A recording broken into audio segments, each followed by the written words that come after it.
కానీ నేను మొక్కవోని ధైర్యంతో నిలబడడానికి మెయిన్ కారణం ఆర్ఎస్ ప్రవీణ్ కుమార్ సార్ గారు. అంటే నేను చూసిన రాజకీయాల్లో అంటే సార్కు ఒక మంచి డీజీపీ హోదా కూడా నాకు తెలిసి అది త్వరలోనే వస్తుండే. అంటే ఎవరైనా కానీ ఒక చదువుకున్న అతను అనుకుంటాడు ఒక సేవ చేయాలి, అది ఒక రాష్ట్రమే ఒక సార్ దగ్గరికి అంటే ఒక పెద్దగా ఒక ప్రతినిధిగా ఏ గవర్నమెంట్ ఉన్నా ఒక వ్యవస్థనే మొత్తం వ్యవస్థనే నడిపించే అవకాశం ఉన్నా కానీ ఆ రోజు మంచి నిర్ణయం తీసుకున్నారు సార్. ఎందుకంటే అది మామూలు విషయం కాదు. ఒక డీజీపీ ర్యాంక్ అంటే దాని గురించి ఎన్నో సంవత్సరాలు ఎన్నో రాత్రులు చదువుకొని ఒక కష్టపడి ఈ స్టేజ్కి వచ్చి డీజీపీ ర్యాంక్ ఉండగా వదిలిపెట్టుకున్నారంటే వాళ్ళకి ప్రజాసేవ పైన ఉన్న నమ్మకం. ఎందుకంటే అధికారిగా చాలామందికి ఏం చేయలేకపోతా ఒక ప్రజానాయకుడిగా వస్తే మాత్రమే అది సాధ్యమవుతుందని అని చెప్పి ఆశించరు. వాళ్ళు ఉన్న కాలంలో కూడా మీరు చూసిరు అంటే స్టడీ ఎంత బాగుండేను. అంటే ఒకప్పుడు అంటే కింది స్థాయి వాళ్ళు మాత్రమే హాస్టల్ ఉంటుంది, మిగతా వాళ్ళంతా ప్రైవేట్ స్కూల్లోనే ఉంటుంది. అట్లాంటి వ్యవస్థలు కాదండి అని చెప్పి ఈరోజు ఒక ఓసీలు కూడా కాంపిటీషన్లో వాళ్ళ సీటు గురుకులాలు ఆడుతారంటే అది ఒక్కరి ఆర్ఎస్ ప్రవీణ్ కుమార్ సార్ ఒక్కరికే అది సాధ్యమవుతుంది. అంటే ముఖ్యంగా మరొక్కసారి మనోనిబ్బరం కోల్పోకుండా పార్టీ కష్టకాలంలో ఉన్నప్పుడు జెడ్పీటీసీలు కానీ ఎంపీటీసీలు కానీ ఎంపీపీలు కానీ అలాగే కౌన్సిలర్లు కానీ 14 నియోజకవర్గాల ఎమ్మెల్యేలు ఎక్స్ఎమ్మెల్యేలు ఎమ్మెల్సీలు అలాగే ప్రవీణ్ కుమార్ సార్ లాంటి అభ్యర్థులు మన వెనుక ఉండి నన్ను గెలిపించిన ప్రతి ఒక్కరికి మరొకసారి పాదాభివందనాలు తెలుపుకుంటూ, ఎందుకంటే ఒక కింది స్థాయి నుంచి వచ్చిన వ్యక్తిని అంటే ఒక ఎమ్మెల్యే అయిన కూడా ఇంత తృప్తి ఉండదేమో, కానీ నేను ఎమ్మెల్సీ గెలిచినందుకైతే నేనైతే గర్వపడుతున్నాను. ఎందుకంటే ముఖ్యమంత్రి పేరు చెప్తేనే నిలబడు పనిచేసారు, ముఖ్యమంత్రి పేరు చెప్తేనే 1000 కోట్లు సంపాదించుకున్న టీఆర్ఎస్లో ప్యాకప్ అయిపోయారు. ముఖ్యమంత్రి పేరు చెప్తేనే అధికారులు కూడా ప్రెషర్లు పెట్టి అది ముఖ్యమంత్రి చెప్తున్నాడు నువ్వు డ్రాప్గా నీకు ఒక 30 కోట్ల రూపాయలు కార్పొరేషన్ చైర్మన్ ఇస్తారని చెప్పి చెప్తే కూడా నేను ఆ రోజు కేసీఆర్ గారి అడిగిజాడల్లో అంటే ఉద్యమం స్టార్ట్ అయింది, తెలంగాణ వచ్చింది టీఆర్ఎస్ పార్టీ అనేది మాత్రం ఖచ్చితంగా నేను చెప్పగలుగుతా. నేను కాంగ్రెస్లో ఉన్నా, ఒకప్పుడు కాంగ్రెస్ వాదిగా ఉన్నా, సాధ్యం కాదు అనుకున్నా నాలాంటి వాళ్ళకు కనువిప్పు కలిగించేలా కేసీఆర్ గారు ఒక్కరే ఆ రోజు ముందరకు వచ్చుడే కాదు అధికారం తీసుకొచ్చారు. 10 సంవత్సరాలు ముఖ్యమంత్రిగా చేశారు. అంటే అలాంటి వాళ్ళ అనుభవం మన జీవితకాలం కూడా ఆజన్మాంతం ఉండాలి. ఎందుకంటే తెలంగాణ ఎవరి పాలవుతుందో ఇప్పుడైతే అందరూ చూస్తుండ్రు.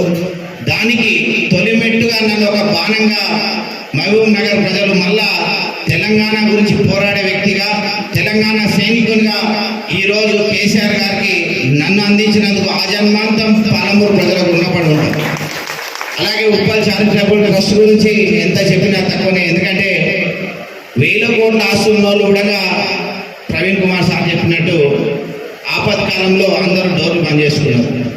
అలాంటి సమయమే కాదు విద్య గురించి కానీ అలాగే హాస్పిటల్స్ గురించి కానీ ఇండ్ల గురించి కానీ వారు తోడ్పాటును అందిస్తూ వాళ్ళ కుటుంబ సభ్యులతో పాటు ఈరోజు ముందడుగు వేస్తున్నారంటే అందరూ పార్టీలకు అతీతంగా అభినందించవలసింది. ఎందుకంటే అవకాశం అనేది అందరికీ రాకపోవచ్చు, వచ్చిన అవకాశాన్ని కూడా ప్రజాసేవకి అంకితం చేసిన వెంకటేశ్వర గారికి వాళ్ళ కుటుంబ సభ్యులకు మనస్ఫూర్తిగా ఆయుర్వేదాలతో అశ్వైర్యాలతో మంచి పదవులు ఆచరించాలని చెప్పి మరొకసారి మనస్ఫూర్తిగా కోరుకుంటూ వారికి ప్రత్యేకంగా అంటే ఇంత సేవా కార్యక్రమాలు చేస్తున్న వారికి ఎంత చేసినా తక్కువనే మరొకసారి వారికి పాదాభివందనం వాళ్ళ కుటుంబ సభ్యులకు కూడా తెలుపుకుంటూ, అలాగే ఇంతకుముందు మన అన్న చెప్పారు అంటే అన్న ఉంటారా లేరా లేదా అన్న నేను తెలిసి ప్రతిపక్షంలో నిలబడ్డా, నన్ను తెలిసి ప్రతిపక్షంలో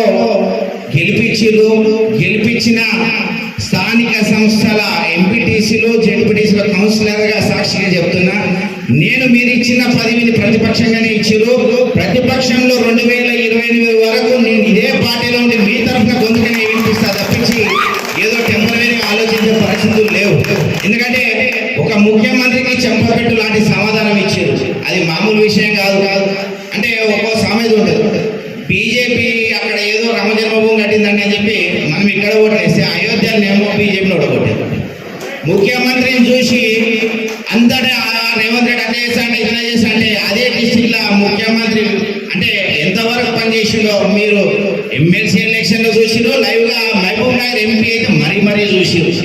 ఒక ముఖ్యమంత్రి 6,000 కోట్ల రూపాయల శంకుస్థాపన చేసిన ప్రజలు తిరస్కరించారంటే మహబూబ్ నగర్ ప్రజలు నిజంగా మరొక్కసారి మహబూబ్ నగర్ పాలమూరు జిల్లా ప్రజలందరికీ పాదాభివందనాలు. ఆర్ఎస్ ప్రవీణ్ కుమార్ సార్ ఓడిపోవడం అయితే నిజంగా బాధాకరమైన విషయం. అంటే ఆ రోజు ఓడిపోయారంటే అది మన టీఆర్ఎస్ పార్టీ కార్యకర్తల ద్వారా అని చెప్పి నేను అనుకుంటాను. ఎందుకంటే బీజేపీకి అన్న ఓట్లు ఎక్కడివి, ఆ బీజేపీకి వేసిన ఓట్లు దగ్గర 80% అయితే మన టీఆర్ఎస్ పార్టీ కార్యకర్తలు. ఒక బాధ ఏంటంటే నేను గమనించి చూసిన, ఏదో ఊహించుకోకండి, మనతో పాటు మన సమాజంలో మన గురించి విలువలను కాపాడుకుంటూ మన గురించి తయారించిన ఆర్ఎస్ ప్రవీణ్ కుమార్ సార్ గారికి మనమందరం అండగా భవిష్యత్తులో కూడా ఉండాలి. ఎందుకంటే ఒక పదవులు చిన్న సర్పంచ్ పదవి వస్తేనే మనం వదిలిపెట్టుకోనికే వెనుక ముందు అవుతాం. అలాగే ఒక ఎంపీపీ స్థానంలో అవిశ్వాసం పెడతామంటే కూడా మనం వెనుక ముందు అవుతాం. అలాంటిది అంత పెద్ద జీవితాన్ని కాదాలని వచ్చిన ఆర్ఎస్ ప్రవీణ్ కుమార్ సార్ గారికి వారి జీవితాంతం పార్టీలకు అతీతంగా సైనికులుగా వారికి అండగా నిలబడాలని చెప్పి ఆశిస్తూ, అలాగే మరి ముఖ్యంగా ఈ ఎంపీటీసీలకు కానీ సర్పంచ్లకు కానీ కౌన్సిలర్లకు కానీ గవర్నమెంట్ ఎంత దౌర్భాగ్యమైన పరిస్థితి ఉందంటే, కాంగ్రెస్ గవర్నమెంట్ ఎంత వచ్చిందంటే ఇప్పటి వరకు వాళ్ళకి గౌరవ వేతనం ఇవ్వలేకపోయింది.